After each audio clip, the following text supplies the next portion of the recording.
नमस्कार बच्चों, हिंदी कक्षा में आपका स्वागत है। 8th class. आज हम आपकी पाठ्य पुस्तक वसंत का पाठ 12 पढ़ेंगे। सुदामा चरित। पाठ का नाम है सुदामा चरित। ये एक कविता है और जिसे लिखने वाले हैं नरोत्तम दास। कवि कौन है? नरोत्तम दास। सुदामा और के बारे में तो श्री कृष्ण और सुदामा के बारे में तो आप सबने बहुत सुन रखा होगा। उसी के ऊपर निर्भर है ये सारी कविता। तो नरोत्तम दास जी के बारे में थोड़ा सा जान लेते हैं कवि के बारे में। नरोत्तम दास जी का जन्म 1550 में उत्तर प्रदेश के सीतापुर जिले में हुआ और मृत्यु इनकी हुई 1605 में। अब थोड़ा सा और इनका परिचय लेते हैं, कवि का परिचय जान लेते हैं। देखिए आप, इनका जन्म सन 1550 में किसका? नरोत्तम दास जी का उत्तर प्रदेश के सीतापुर जिले में हुआ और मृत्यु सन 1605 में हुई। इनकी प्रमुख कृतियां हैं सुदामा चरित। कृतियां मीन्स जो इन्होंने लिखी हुई हैं कविताएं, जो भी लिखा है। तो इनकी जो लिखी हुई कविताएं हैं वो हैं सुदामा चरित, ध्रुवचरित, नाम संकीर्तन, विचारमाला। ये किसने लिखी हैं? नरोत्तम दास जी ने। ये भक्तिकालीन मीन्स भक्ति काल के समय के हैं। ये भक्तिकालीन कवि थे। इनकी भाषा प्रवाहपूर्ण मीन्स ऐसे सुर ताल में लय में ऐसे चलती है, प्रवाह जैसे बहता है। सरस ब्रज भाषा तथा इनकी शैली काव्यात्मक नाट्य शैली है। काव्यात्मक है, कविता इन्होंने लिखी हैं, काव्यात्मक शैली है।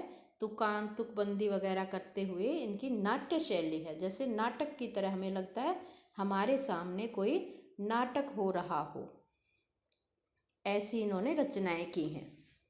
अब पहला काव्यांश पढ़ते हैं हम। शीस पगाने जगह तन में। शीस पगाने जगह तन में, प्रभु जाने को आही बसई के ही ग्रामा। धोती फटी सी लटी दुपटी, अरु पाए उपानह को नहीं सामा। द्वार खड़ो द्विज दुर्बल एक, रहियो चकिसो वसुधा अभिरामा। पूछत दीन दयाल को धाम, बतावत आपनो नाम सुदामा। अब ये सुदामा जी खड़े हैं, उनके बारे में ये पहला जो पद्य है, इसमें पहले हम इसके शब्दार्थ जानते हैं। ये थोड़ी सी डिफ़िकल्ट भाषा इन्होंने प्रयोग की है। शीस सिर, पगा किसको कहा है? पगड़ी को। और जगह मीन्स कुर्ता, तन में शरीर। इसके बाद आप देखिए, जानो को आही बसे के ही ग्रामा। कहाँ से आया है? जानो को आही, कहाँ से आया है? ग्रामा मीन्स गांव। इसके बाद आप है लटी लटकना, दुपटी गमछा। जो गमछा जो एक सफ़ेद सा कपड़ा सा जो रखते हैं आजकल कोरोना से बचने के लिए भी, सबके गले में आपको जो मिलेगा वो कपड़ा, वो गमछा।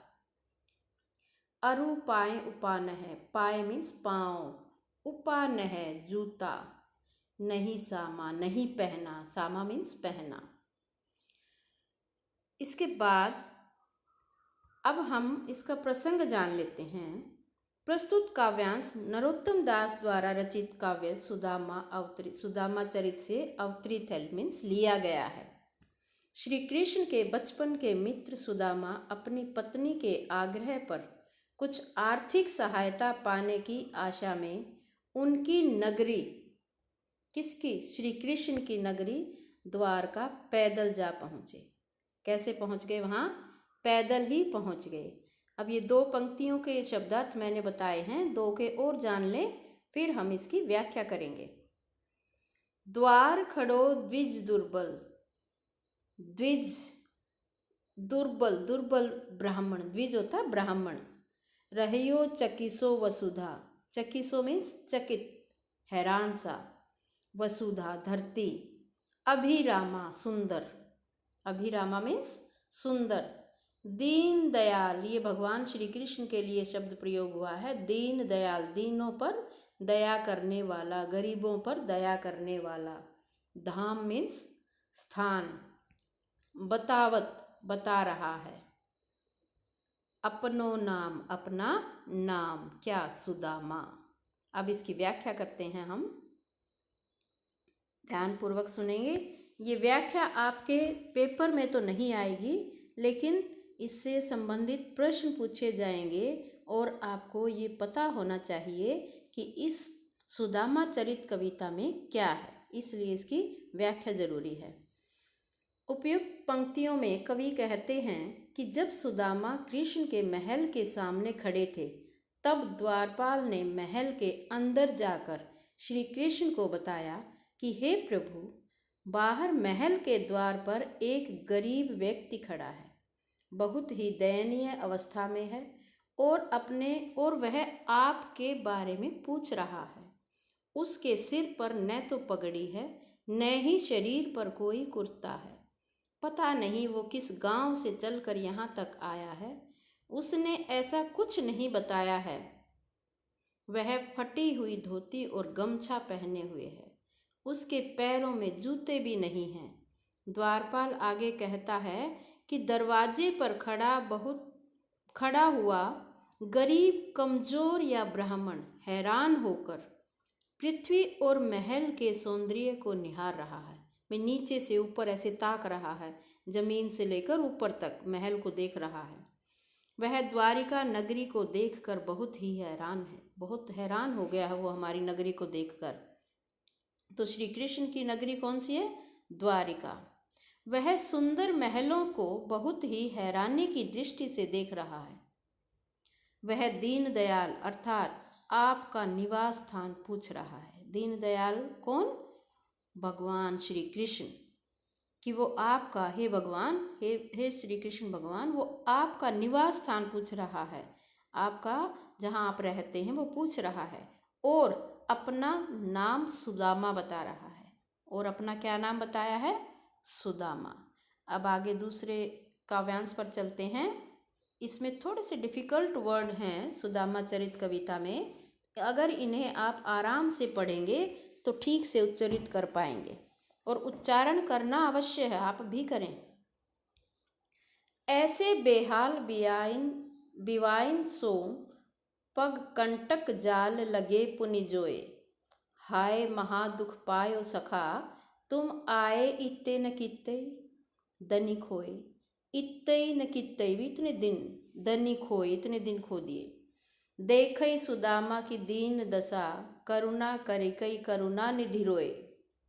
करुणा निधि मीन्स ये फिर श्री कृष्ण भगवान के लिए है, जो करुणा के दया का खजाना भरा है, जिसमें जो सब पर दया करते हैं।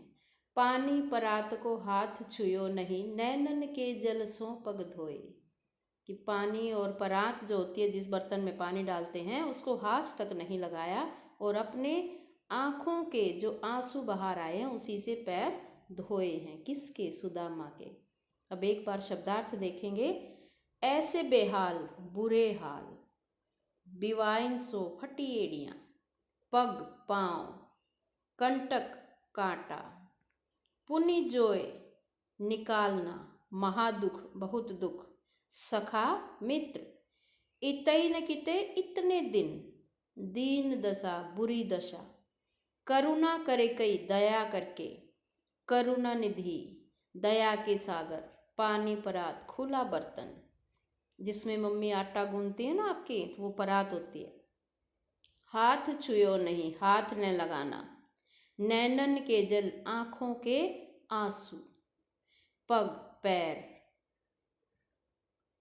प्रस्तुत काव्यांश हमारी हिंदी की पाठ्य पुस्तक, अभी पाठ्य में हलंत आएगा ठे के नीचे, पाठ्य पुस्तक वसंत भाग 3 में संकलित नरोत्तम दास जी द्वारा रचित काव्य सुदामा चरित से लिया गया है।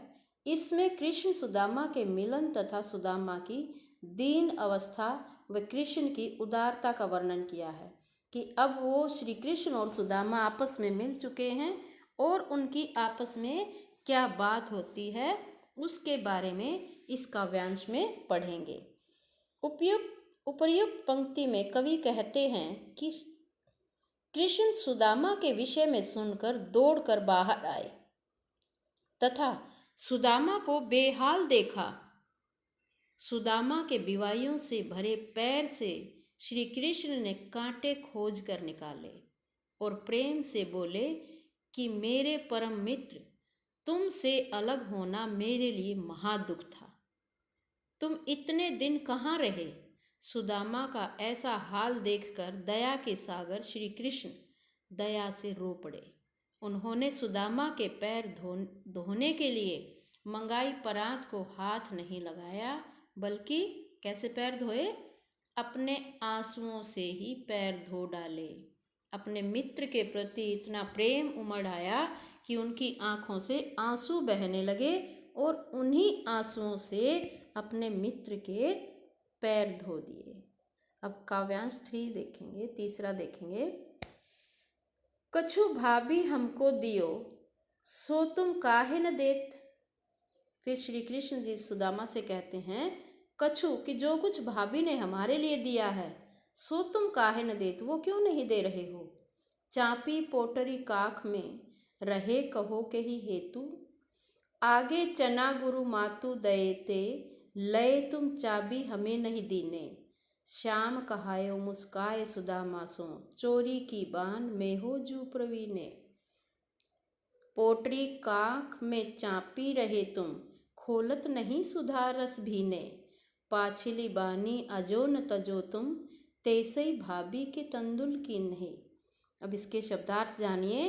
कछु मीन्स कुछ, काहे न देत किस कारण, चापी छिपाना, पोटरी पोटली चाबी चबाना, बान आदत की जो ये हैबिट जिसको बोलते हैं, प्रवीण कुशल कि आप तो कुशल हो ऐसे छुपाने में, पाछली बानी पुरानी आदत, तजी छोड़ी, तंदुल सौगात। अब इसका प्रसंग फिर देखेंगे। प्रस्तुत काव्यांश हमारी हिंदी की पाठ्य पुस्तक वसंत भाग 3 में संकलित है। अब आप इसे खुद पढ़ लेंगे कि इसमें क्या आएगा।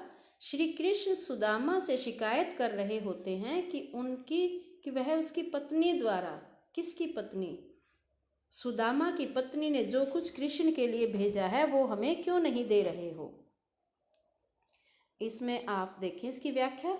श्री कृष्ण कहते हैं कि मेरी भाभी ने जो मेरे लिए भेजा है वह तुम मुझे क्यों नहीं दे रहे। मेरे लिए लाई पोटली को बगल में क्यों छिपा रहे हो। आप जब काव्यांश सामने देखेंगे आपको समझ आएगा। चापी पोटली काख में रहे कहो के ही हेतु, क्यों छुपाए हुए हो, काख में ये पोटली क्यों छुपाए हुए हो। आगे चना गुर मातु दयते, लय तुम चाबी हमें दीने। अब श्री कृष्ण जी कहते हैं, उस पर ताना मारते हैं सुदामा पर कि जैसे उसने बचपन में उनकी गुरु माँ द्वारा दिए चने उसे न देकर, गुरु माँ कौन होती है? जिसके पास वो दोनों शिक्षा लेने जाते थे, गुरु माँ, उसे न देकर खुद खा लिए थे, वैसे ही वह अब भी उनके तोहफे को उन्हें क्यों नहीं दे रहे हैं कि जो भाभी ने भेजा है वो क्यों नहीं दे रहे हो। अब आगे अगली पंक्ति पढ़ते हैं।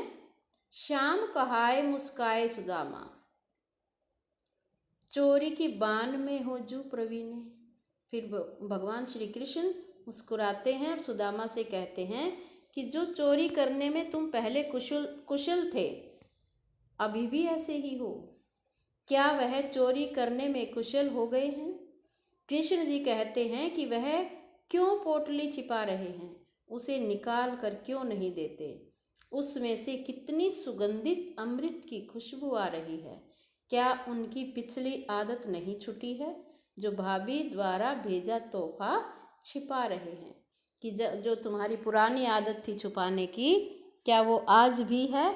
और आपने भाभी ने जो मेरे लिए भेजा है उसे छुपा दिया है। वह पुलकनी वह उठी मिलनी, वह आदर की बात, वह पटवनी गोपाल की कछु न जानी जात, घर घर कर ओढ़त फिरई तनक दही के काज, कहा भयो जो अब भयो हरि को राज समाज। हो आवत नाही हुतौ वाही पठियो ठेली, अब कहीं हो समुझाए के बहुधन धरो सकेली। अब इसके शब्दार्थ देखेंगे। पुलकनी खुश होकर, उठी मिलनी गले मिलना, पठवनी भेजना, जात मीन्स जाति, हरि कृष्ण, राज समाज राज्य में, ओढ़त फिरई इधर उधर फिरना, ओढ़त फिरई इधर उधर फिरना, तनक थोड़ा, वाही पठियो खाली हाथ, ठेली भेजना, धन दौलत, खरौ रखना। वह पुलकनी वह उठी मिलनी वह आदर की बात। इन पंक्तियों में कवि क्या कहना चाहते हैं? कृष्ण सुदामा को खाली हाथ भेज देते हैं, इस पर सुदामा को बहुत दुख होता है। अब इन पंक्तियों के माध्यम से जानेंगे। इसमें सुदामा सोच रहे हैं कि जब वे कृष्ण के यहाँ पहुँचे थे तब तो उन्होंने बड़ी प्रसन्नता दिखाई थी। वे उठकर गले मिले थे और सुदामा को बहुत आदर भी दिया था। कौन सोच रहा है? ये सुदामा सोच रहे हैं। पर विदाई के अवसर पर इस तरह खाली हाथ भिजवाने की बात सुदामा को कुछ समझ नहीं आ रही थी कि पता नहीं क्या बात है। आदर तो इतना कर रहे थे और अब मुझे खाली हाथ ही भेज रहे हैं। वास्तव में कृष्ण ने सुदामा को उनके 2 मुट्ठी चावल खाते ही 2 लोगों की धन दौलत दे डाली थी, जिससे सुदामा बिल्कुल अनजान थे।